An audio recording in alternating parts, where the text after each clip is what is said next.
I have two boys, Tyler, who's 16, almost 17, and Caden, who is 8. And I have been to GameStop over 100 times in my life. You know, listen, it's probably actually more like 200 times. It seems like we would go there once or twice a week, especially about a year or two ago. And I'll tell you, they love looking at all of the new games. They especially love looking at all of the used games. And it's amazing how much time they could spend, given the fact that the footprint of the store isn't actually that big.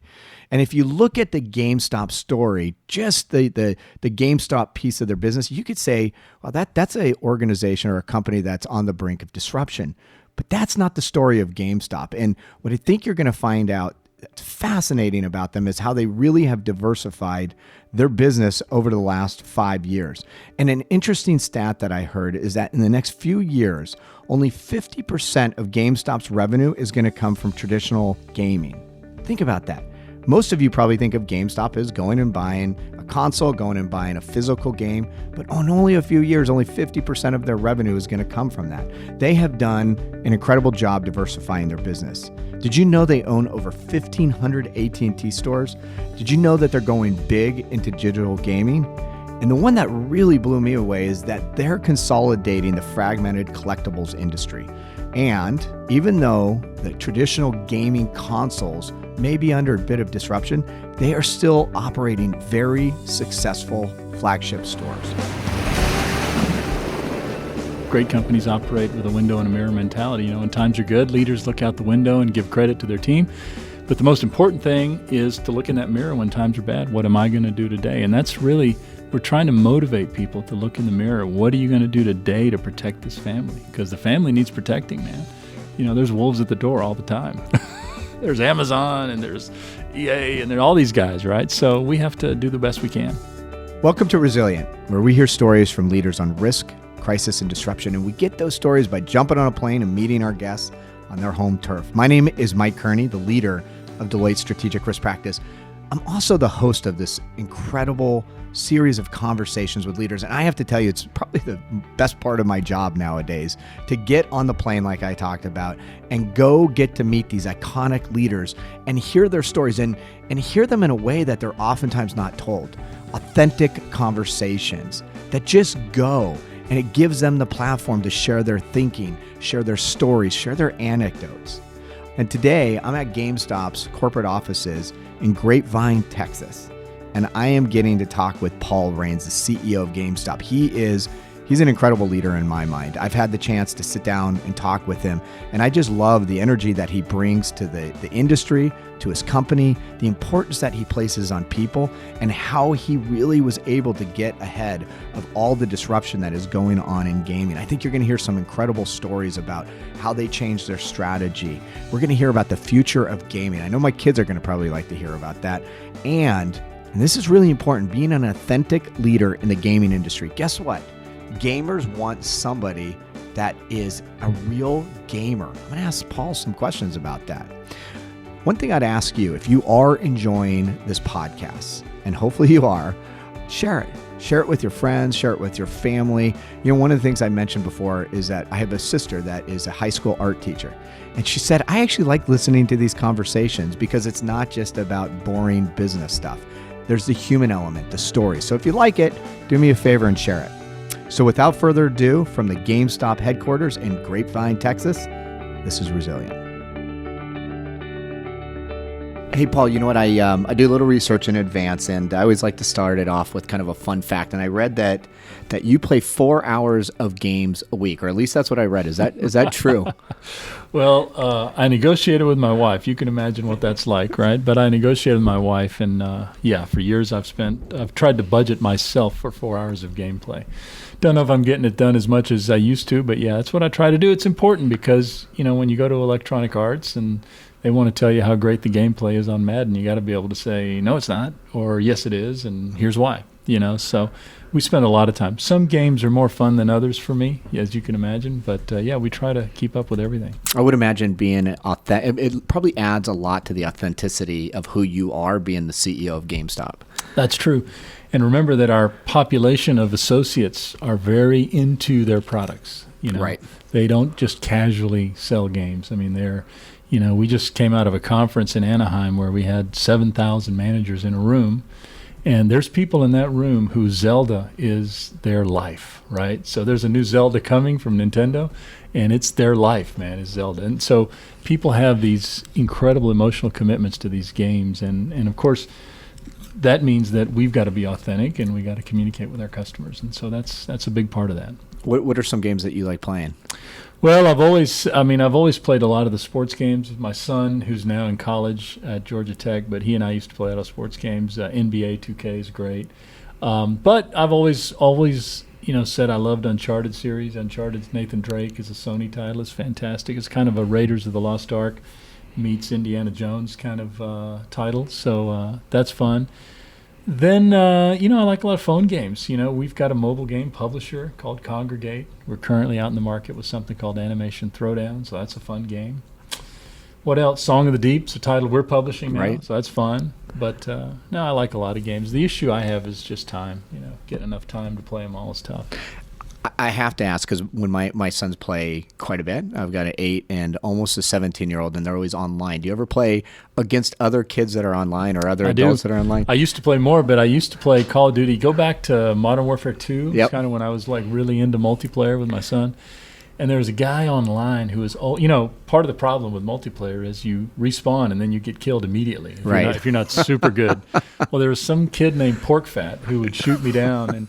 And so I'd go to Activision and I'd always say, I got to have some weapons because Pork Fat is chewing me up. So we tried to find a way to, spend digital currency for like some special gunships and stuff. I never could get anywhere with Activision. So Pork Fat, if you're out there, dude, you're killing me. That is probably the most classic line I've heard yet. The reason why I asked is I was always thinking, like, would the kid on the other side know that they're playing the GameStop CEO? Probably not. That's what makes it funny. My call signs are not anything GameStop indicative CEO. No, not GameStop CEO. They probably wouldn't believe you. So, Paul, give us a bit of background before we get into some of the serious questions. Where did you grow up? Where did you go to school? Yeah. I was born in Costa Rica. People don't realize that. My mother was from Costa Rica. My dad was a U.S. Navy military, 26 years in the U.S. Navy. He actually was a Navy chief most of that time. He invented a camera in the Korean War and got a commission for it. Wow. So that was very interesting. And so I grew up sort of a Navy kid, but every summer they would send me to Costa Rica. And I got to spend every summer for 12, 13 years in a place called Barrio Córdoba in San Jose, which is not a high-end part of town. It was a sort of a modest neighborhood. But I have great friends from that time, and it really helped me understand, a lot of the humility that you have to have in this world, a lot of things. One of my closest friends from that time, aside from, my cousins and everyone else, is the CEO of a major cement company in Mexico today. So we stay in touch, and I was just in Costa Rica in July. So my kids are very Costa Rican influenced as well. But then I grew up in, probably Atlanta is my home. I went to high school there and went to Georgia Tech. I'm very proud to say. Ramblin' Wreck? Yep, Ramblin' Wreck. Yep. And today I'm on the board of the Georgia Tech Foundation, so I'm able to participate in stuff we're trying to do and go forward. As I say, my mother was from Costa Rica. My dad was a very global, good old boy from North Carolina. He went around the world 3 times, but if you heard him talk, you'd say this guy's as North Carolina as it gets. And my mother was a wonderful woman who came to the U.S. Really with back in the days of when diversity wasn't really a subject. Sure. And so you can imagine what she faced being a Costa Rican in Fayetteville, Georgia, where there's probably no Hispanics for 50 miles in any direction. But so that formed me, shaped me a lot. I'm an only child, no brothers or sisters, and have been very fortunate in my career. So before we get to GameStop, talk about your time at Home Depot, what you learned, how it developed you as a leader. Sure. I was running a sourcing office for LL Bean, which is a great company and a very values-driven company based up in Maine, but I was running a sourcing office in Costa Rica. And I had gone there to do that project, and it was going very well. But I knew a lot of people at Home Depot, being from Atlanta, alumni of the consulting firm I had worked at earlier. And they had a project in Chile that was not going well, and they had a lot of plans to grow into Argentina as well. So I flew down to Chile and interviewed with Arthur Blank, and they convinced me that we were going to do hundreds of stores in South America and that they needed help. So my wife happens to be from Chile, which didn't hurt. So we took the job and moved to Chile, and I was sort of a general ops guy, doing a lot of things, working 1 week in Argentina, 1 week in Chile, and things went well. Unfortunately, we had a CEO change. So Arthur Blank went away, and Bob Nardelli came in. And at the time, Arthur was still with the company, but Bob wanted to set his own agenda. But we also had a very severe devaluation in Argentina. And I say that because, when you're in a retail business, your demand usually doesn't dry up overnight. But in Argentina, our demand dried up by about a factor of a third of what it was during the devaluation. So Bob was faced with that, and we had to really do a lot of things quickly. And Bob chose to sell both companies in Chile and Argentina. So that was tough. I was able to relocate back to the U.S., worked there many years. I worked in store operations. I went to the field. Probably the most important thing that happened to me was in 2004, I was running the Florida region. And if you remember that year, we had 4 hurricanes in Florida in 1 year, which I just showed some maps of this to our team at our annual conference. But that was a massive challenge for a guy who, I'd been a regional VP for about a year and a half. And, Home Depot, the culture is close the stores late before the storm gets there and get them open quickly. As fast as you can. Because if you don't, customers will knock the doors down to get there. So we learned a lot there. I was promoted to president of a division, faced Katrina the next year, then got promoted to executive vice president of operations, reporting to Frank Blake. I think, my last probably year and a half there. And I think I learned a lot. That is a great company. It has a tremendous culture, tremendous. One of the things I learned, though, is that you need to be able to drive change, but also retain the old culture. Driving change without retaining the old culture is unproductive and creates a lot of disruption. I'm sure we're going to be coming back to the culture question when we talk about GameStop, but let's pivot to GameStop. I think many people listening probably don't understand the scope of the GameStop portfolio of companies now, what you guys are bringing. Can you maybe spend just a few minutes talking about the company? Sure. The GameStop is we call ourselves a global family of specialty retail brands that make the most popular technologies affordable and simple. And there's a lot of work went into that, but bottom line, we have become, when I got here I remember this very well, September 5th of 2008, I think that was a Sunday. When I got here, our chairman, former CEO, Dan DiMatteo, told me, he said, listen, I had a trip planned I was going to try to do in between companies. He said, listen, come and work a couple of weeks because you have to go to our annual conference. And I thought, well, this is another boondoggle where, the CEO talks, the CFO talks. GameStop's conference is very different. It's at the time it was 4,000, raving gamers, a lot of Sony and Activision and Microsoft. And I learned that the culture at GameStop is very unique. And today, we are about roughly $10 billion business if you add in all our digital revenues. We're in 14 different countries. We operate 7,000 stores between our gaming division and our technology brands division, and we can talk about that. We also have a lot of online platforms, GameStop.com, of course. ThinkGeek.com is a new acquisition. All 14 countries have their own platforms. We also own a very interesting magazine called Game Informer, and it's the number 4 magazine in the United States. It's at my house all the time. That's great. Yeah. Glad to hear it. We own Simply Mac, which is an Apple dealer inside our technology brands business.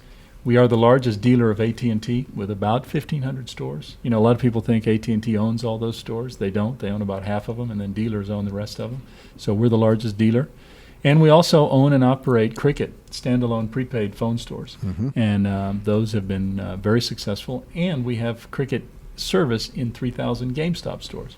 So we've tried to integrate them. So there's a lot of things, a lot of moving parts there, but we're a complex, large, diversified company today, much more so than when I got here.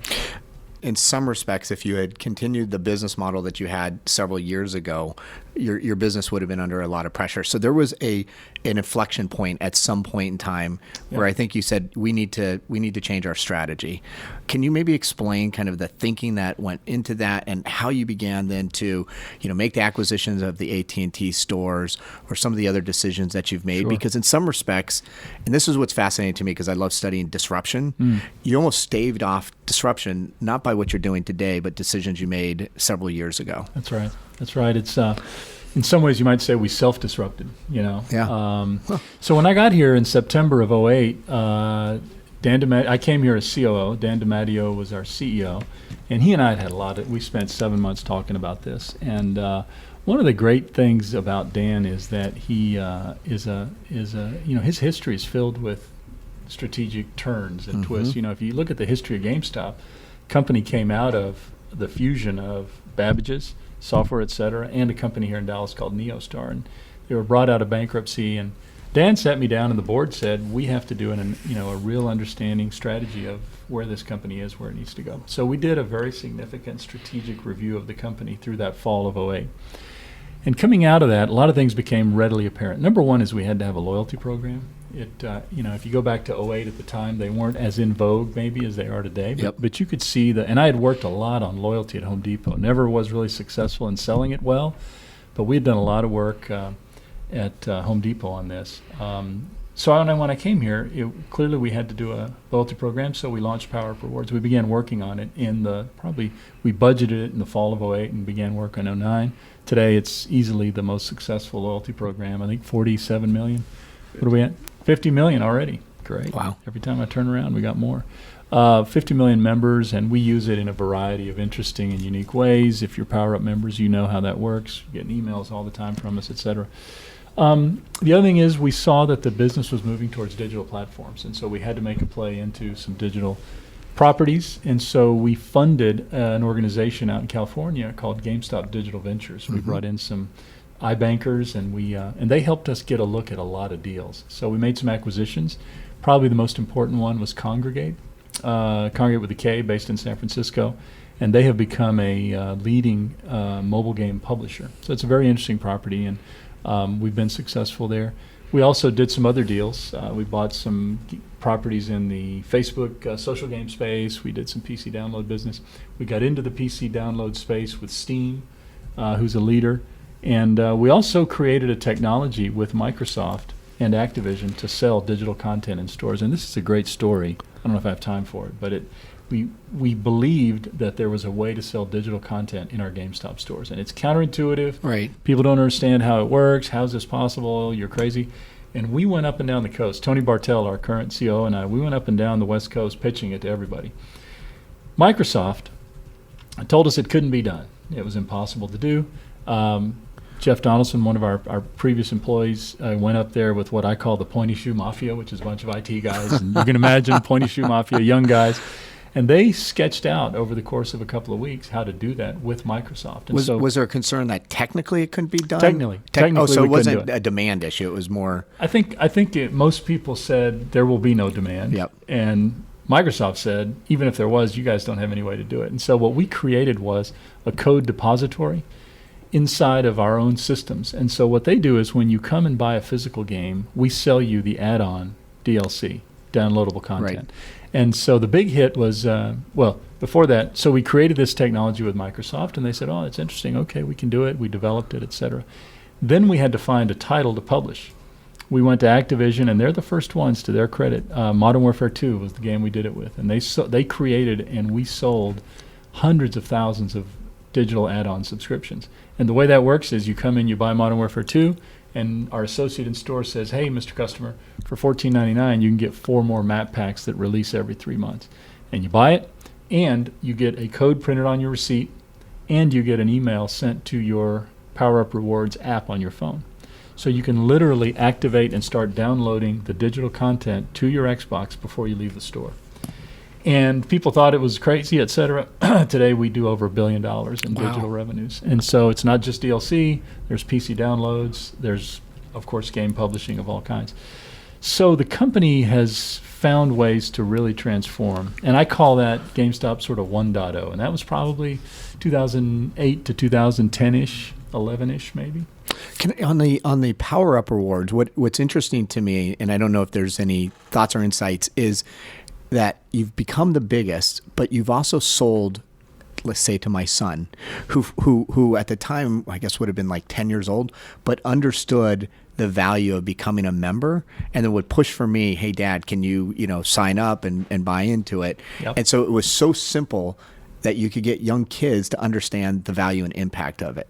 That's right. It's a simple program. Mike Hogan, who is our current EVP of multiple things, new businesses and so forth, but Mike had just come into the company as a marketing VP, and he'd done a lot of market research. And one of the things he discovered is that people really liked discounts on our pre-owned games. Right. And they really liked getting extra trade credits. And Right. we had run an edge card for years that did that, but it was really the way we packaged it and put it together with the magazine was really interesting. We added points to the program.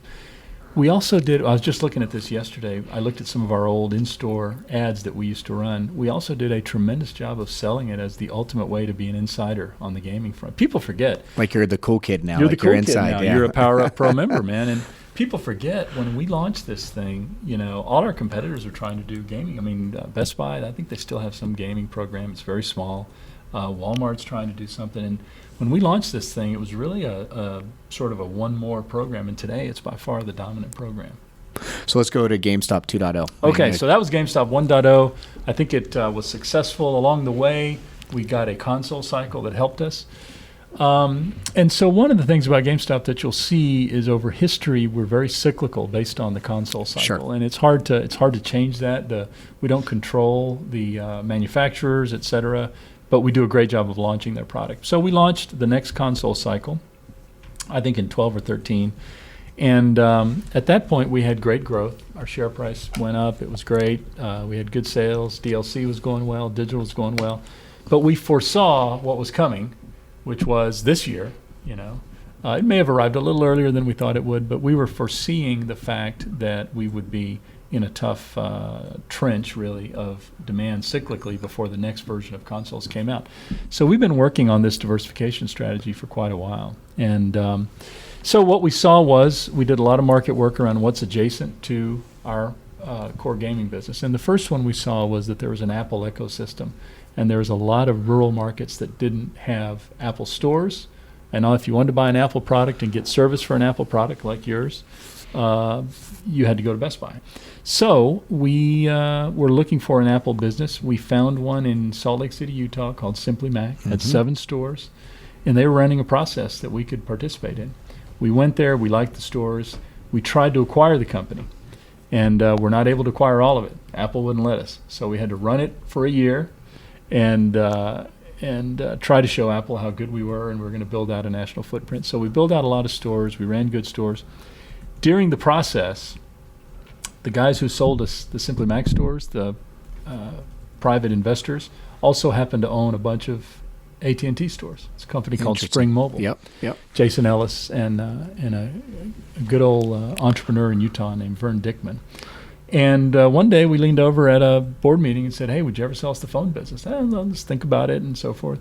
We, of course, had on our work that we had done, we knew that the mobile space was adjacent also, but we never dreamed we could get into the mobile space. It was one that was exciting. We talked to a lot of Verizon. We talked to Verizon a lot, and we talked to AT&T. But we never got anywhere, and so there was this opportunity to buy Spring. So we finished buying the rest of Simply Mac, and then we turned around and we bought Spring. Now, here comes the key decision point.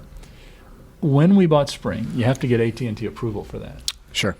And that's tough, because they don't really know Spring. I mean, at the time, there were thousands of dealers in the United States, and nobody really knew Spring. I looked back into my old sort of Rolodex memory files and said, who do I know at AT&T? Turns out when I was in Atlanta with Home Depot, I had been on a charitable board, and the chairman of it was called the Latin America Association. One of the members of that board was a guy named Ralph De La Vega, who's currently vice chairman of AT&T. So I called Ralph. We got together over here at the Gaylord. We had a meeting, and I said, hey, Spring Mobile, we'd love to acquire it. I took him through the whole strategy. And he says, I don't know much about them, but let me investigate. He said, but if you're going to do this, I need you to help on something else. I said, what? He says, we're starting a prepaid business called AO Mobile. Nobody remembers AO Mobile, but that was the original incarnation of the Cricket brand. Right. So, long story short, Ralph approved us on the Spring Mobile. We became a Cricket dealer. How many Spring Mobile stores were there? Because I know that you've even expanded beyond that since that time. Oh, no. I mean, they claimed they had 70 at Spring. The truth is they had about 45, but they knew we were coming, so they went ahead and levered up some debt and bought some stores because they knew we'd bail them out. See, this is, but that's okay. They're good stores, and they had about 70 when we closed our transaction. And you're at 1,500 now, right? About 1,500. Yeah, it's about 1,500. And many of those that you bought, were they like the folks that owned just a few, right? You've essentially consolidated it. Exactly. It's a highly fragmented space. Yep. I wish I could say we were smart that way, but we didn't really understand the economics of the dealers. But the dealers really have, at the time, and this has changed a lot, but at the time they were highly fragmented. You know, in Spanish, in Costa Rica, we would say, se encontró el hambre con las ganas de comer. So that means that hunger met up with a desire to eat, right? and you know, you had a lot of things happening at the same time. AT&T needed to consolidate their dealer base because they had all those investments in DirecTV they were making, et cetera. They needed people who could sell and have professional-looking stores, et cetera. That's one, because the performance of this fragmented base was not good. Then you had all these fragmented dealers with very little exit strategies and, you know, in many cases, no succession planning. The younger generation didn't want to enter the business, so they were looking for exits. And you had us, who was the desire to grow. You know, we need growth in this space. So those three things came together. And I'm happy to say 3 years later, we've done 38, 39 transactions. We just did our biggest one recently. Right. And we've spent $700 million on this. Then our Australian colleagues, we've had a very strong business in Australia for many years. It's called EB Games, which came out of our merger with EB in 2005. And, you know, the Aussies, as you may know, are fairly irreverent, sort of independent. I kind of say if California was its own country, it'd be like Australia. Right. You know, that's kind of the... So they do a lot of things on their own. And if it fails, we never hear about it. They find a way to keep it from me in the financials, you know, who knows, right? But it's a small enough business that they can test a lot of stuff. And they were testing these collectibles, and they call it loot. It started as video game adjacent loot, which means, let's say you're buying a Batman game, you know, you get a cape, you get a statue, etc. It turned into just IP, whatever intellectual property's out there. And, you know, Star Wars and all these other. So they started putting loot in their EB Games video game stores very successfully. Then they created their own store concept called Zing Pop Culture. And we saw that, and we thought, here is a great opportunity for another leg of growth. So going back 2 years, would have been the fall of 14. Going back 2 years, fall of 14, we pushed in about $25 million of inventory into our U.S. stores. Our team here at GameStop, we've got some great merchandising, led by a guy named Bob Puzan, who was with me at Home Depot. You know, we pushed in all this merchandise, and it sold like crazy. We were out of stock in half our stores, et cetera. So we were able to budget for the coming year a lot more of this collectibles inventory, and that's been a tremendous growth story. And so this year we'll do $500 million in collectibles $1 billion by worldwide. 2020, I think I read, or something. Yeah. That's crazy growth. And the growth was so good that we created our own store model in the United States, which we were going to call Zing Pop Culture. That's the other, right at this table, right where we're sitting. We had a big meeting one day. And along the way, this is like telling a joke. A funny thing happened on my way to the wedding. Along the way, we kept looking at market opportunities that are adjacent. And of course, collectibles became important on our radar. Along the way, we found this company called ThinkGeek.com, and we, negotiated and bought that in, I think it was May-ish of last year. ThinkGeek.com has a tremendously loyal fan base. At the time we bought it, I think they're a public company. Their last disclosed number was 130 million or so of revenue, but tremendously loyal fan base. And they had the capacity to design their own collectibles. So as we brought them in, we realized that ThinkGeek really resonates. And as we put that merchandise in our GameStop stores, it really resonates. So we decided, so do we name these collectible stores Zing Pop Culture or ThinkGeek? And of course, our team voted, 4-1. I won't tell you who the one was. But we voted to name them ThinkGeek. Our European guy didn't want to call him. I was looking around my shoulder. Our international guy didn't want to go with it. So we, along the way, we've had some real good fortune. We had a Star Wars license. That's been a great product. We've had great products. And we're pitching now all of the studios on a deeper relationship in licensing. So what we'd like to do is go create 3-year deals with Warner Brothers, for example, to do licensing around their movies. Would it be fair to say that this was almost more of a cottage industry, like very fragmented? It's still very fragmented. I mean, our share is single digits. We think we can grow this business significantly, and I think there's a lot there for us. Hollywood, it's a high risk proposition to launch a movie. Because you don't have a lot of. You can always guarantee some of your success with who you sign to be the actors, right? But even that doesn't always work. Yeah, even that doesn't always work. So it's a risky business. What we do is we go and we propose we're going to do 3 collectibles, and we'll start reserving them in store, because that's how we do video games. So you come into our store, we're going to pitch you on, do you want to reserve this game? Also, here's a statue and here's a mini car from this upcoming movie. And then we will take that demand and show it to the studios and say, hey, this movie's going to work or not going to work, et cetera. So that's been an interesting process. So going back, you're almost able to forecast whether or not potentially the movie's going to be successful or not. Well, I'm not sure we're ready to say that, yeah. But we definitely can forecast if games are going to be successful. Wow, that's fantastic. So if we add, because remember, we have all the data on 50 million people, and we're going to send you a questionnaire on your email, and the open rate is high for this kind of thing. And we're going to ask you, do you think a movie that has X, Y, and Z characteristics makes sense? We'll find out, right? So I think there's a lot of potential there for us. So that's interesting. And then the other part of this GameStop 3.0 that we have to also talk about is we've gotten into independent publishing. So we created this Game Trust indie publishing business, and we published one game, Song of the Deep, pretty successful. Now we've got Deformers launching here in the fall, and these are games that are produced by known studios who don't want the baggage of associating with a big publisher, because along with a big publisher and their money comes creative control and a lot of difficulties to get to the big time retail distribution. So what we do is we say, let's co-invest. We're not going to do any creative control. Just don't give us any vulgarity or anything bad.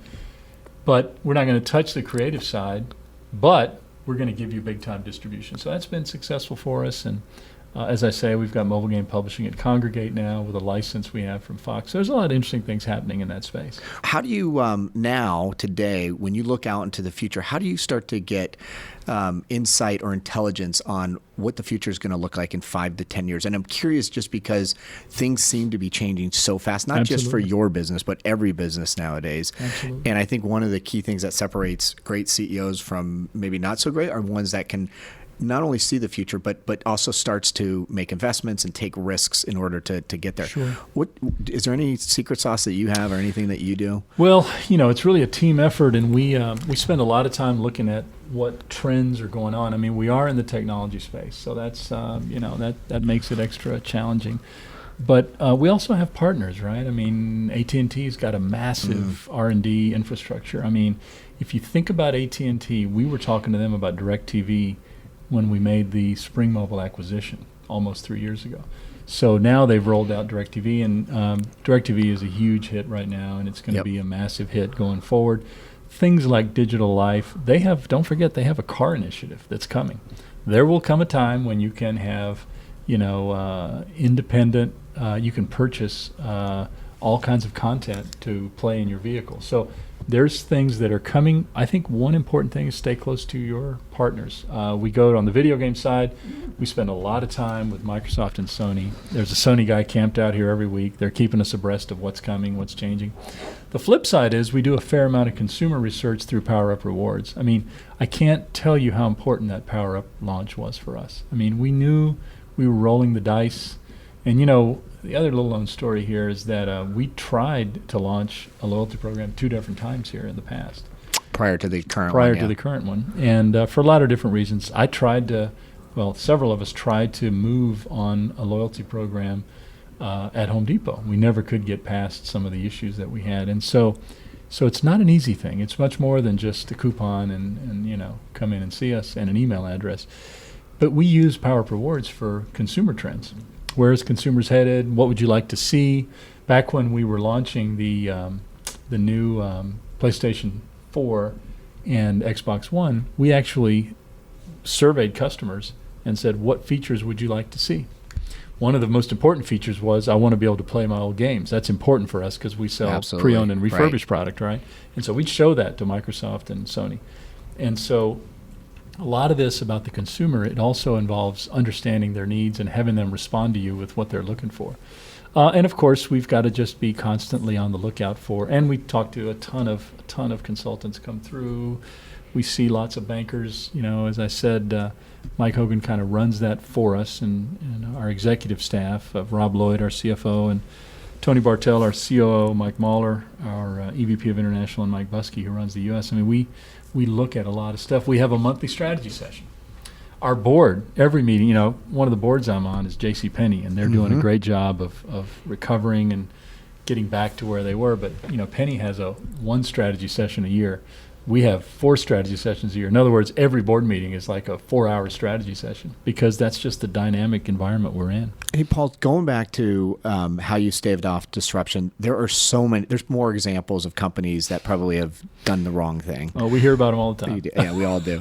Do you have any personal insight in if you're a CEO, and the fact of the matter is every CEO, because every industry is under some form of disruption, they know the changes that are coming. I mean, we're not telling them anything that they don't know. It's just that they choose potentially not to take the risks or the big bets at that point in time. Why? What do you think drives that? Is there I think this is really the nut of the golden nugget, I think, on sort of change. I mean, I think first thing is you have to drive a high rate of internal change. You must be driving a faster rate of internal change than the environment that surrounds you. And if you're not, you're in trouble.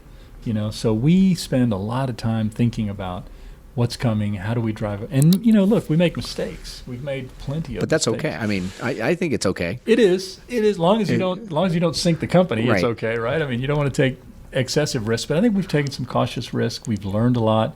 I think that's important. Second point is you've got to have stability and continuity with your board. That's important. I'm fortunate and blessed in that, my old CEO is now our chairman, and he was a former CEO of the company and a founder of the company. And we had another founder on our board, Dick Fontaine, who retired. So the continuity and support from them, the ability to have a sounding board. Dan DiMatteo, he has seen every major trend in gaming for 20 years. Mm-hmm. So when you go in and you start talking about something, he's got pretty good judgment. Doesn't always get them all right, none of us do, but he's got pretty good judgment. So the board relationship, I think, is very important. I think the third thing is, though, you have to have trust in the organization, and that starts with culture. So the organization has to understand that you are trying to make things better for them. So you're trying to protect the family. That's very important because we're going to put you through. It's a forced march. When we go into these new businesses, man, everybody's running crazy. We make mistakes. We recover them. Everybody's working all night trying to get the stores ready, et cetera. Right. But the organization has to accept that we are protecting the family first and foremost. And that's why we're pushing it. Because if it was easy, we wouldn't be able to protect the family. And so I think the trust factor is poorly understood today in corporate America. Can you elaborate? So this is one of the topics I really wanted to get into, which is protect the family. And when we had talked before, it resonated because when I think of my family and I think of protection, that's like the number one thing.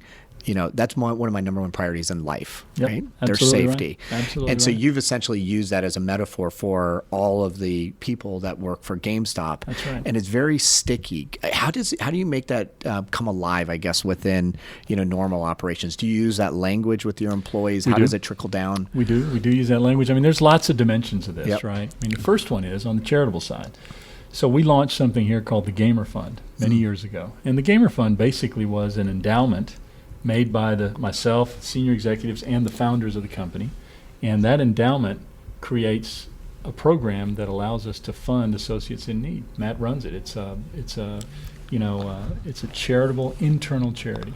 And we copied it off something at the Home Depot called the Homer Fund, which is very successful. Now it's turned into you contribute, and that builds the endowment. Now we've added scholarships for employees, college scholarships. I mean, we're doing a lot of interesting stuff. We're very active in the charitable space in other ways. St. Jude, Autism Speaks, Ronald McDonald House, Make-A-Wish Foundation, of course. So it starts with that. I think you've got to create sort of a vision, and we communicate it, and we talk about it all the time. we're trying to help you. But the other thing that we also do is we use the language in almost all of our activities. We're trying to protect the family. Many of our GameStop, the other thing that's not understood well about GameStop is GameStop's been going out of business, not just for 8 years, but for as long as we've been around. So GameStop has had to make some aggressive moves historically, and you have to remind people of that. I remember a few years ago, I took our employees through at a meeting, don't forget our history. We were a productivity software company. We sold Lotus 1, 2, 3, and then one day a guy walked in and showed Dan Sega Dreamcast, and it's like, aha, bing, there's video Much games. more exciting than Lotus 1, 2, 3. Particularly since Lotus is going away. Exactly. WordPerfect, it's all disappearing. So there was a digital disintermediation that we avoided by moving to gaming. Then, the gaming margins got very lean. And so Dan and Dick pursued the acquisition of a company called FuncoLand. And FuncoLand had two incredible assets. One was the Game Informer magazine. That's where it started. Yep. Second was they had the technology to refurbish pre-owned video games. And so when we brought FuncoLand in, all of a sudden now we've got a rich margin business. So in the back in the day when I got here, a lot of old schoolers sitting back. Oh yeah, here comes a guy with some new ideas. And so I'm just saying, look, it's not new ideas, but the company's been filled with change.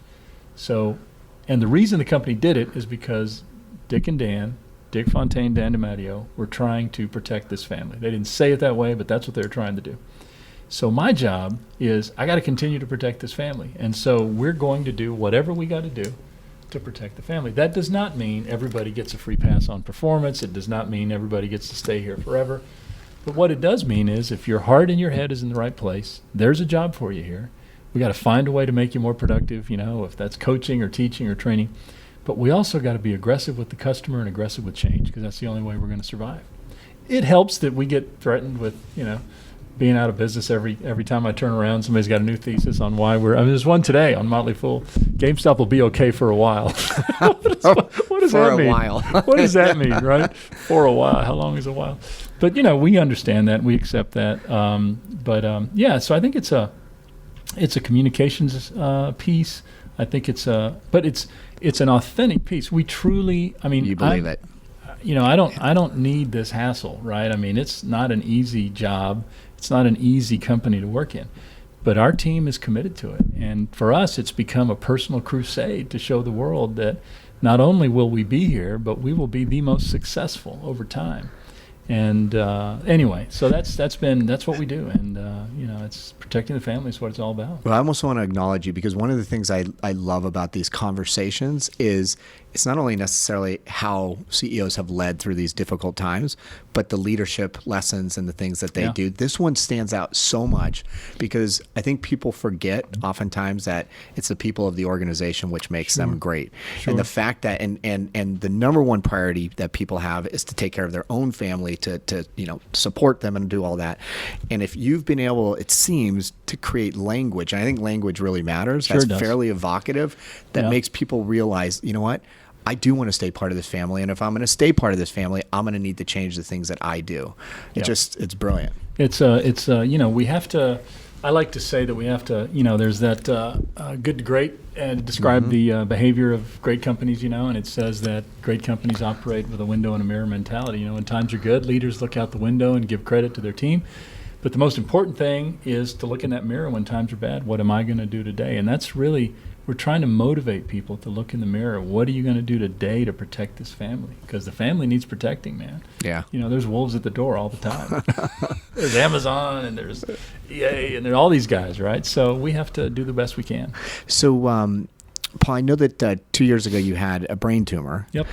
Public, so we're not saying anything we can't. Yep. And I don't necessarily want to go into that. What I'm curious of is, how did it change you as a leader? Sure. I think that's an important topic, and the first thing I would like to say is that I think I received extraordinary care at the Duke Tisch Brain Tumor Center. Dr. Henry Friedman, Dr. Katie Peters, Dr. Alan Friedman, who did my surgery, and their staff, tremendous. And the follow-up has been great. I also go down to Baylor Salmons with Dr. Karen Fink and Dr. Nestor. So I've had great care, and I think that's important, because not everybody gets great care. And I just happened to be in North Carolina. I was at a board meeting of Advanced Auto Parts in Raleigh when it happened. So I didn't decide to go to Duke. Right. They sort of took me there because they called my wife, and she asked the doctor there in Raleigh, where do you take? Well, everybody with a brain problem goes to Duke. So I've had great care, and that's been important. What have I learned? I think I've learned, I've always been, I think a steady Catholic. I wouldn't call myself a devout Catholic, but I've tried to go to Mass and tried to be consistent. But ever since, I've become probably more focused on the fact that we all have adversity in our lives. Mm-hmm. It's not just me, it's some of us have health problems, some of us have, economic problems, some of us have marital problems, some of us have a child who's a drug addict.